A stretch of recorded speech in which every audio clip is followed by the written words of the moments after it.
Bueno, proiektua ja eraikitzen ari gea, lur mugimentua bukatu dugu, 160.000 metro kubiko egin ditugu, eta lurra moitu dugu, batez ere 1,5 baino gehiago daukan pendiente tokitan, txikitu dugu pendientea, ze segidore hauek, hemen ikustu dituzuen segidore hauek 1,5 baino gehiago ezin dute eduki.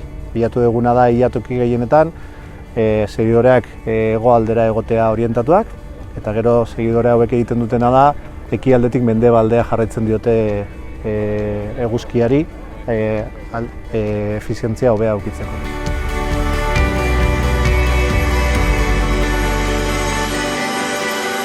Konstrukzioan gaude, ja 7.500 bat poste jarri behar ditugu, olako posteak, eta gutxi gora bera ja 3.000 bat jarri ditugu, eta ja segidoreak ja montatzen hasi gea. Plaka 67.000 plaka dijoaz proiektuan, plaka horiek hemen daude, obran daude ja 67.000 plakak. Eta espero dugu irailean 15eako ja montaje guztia bukatuta edukitzea.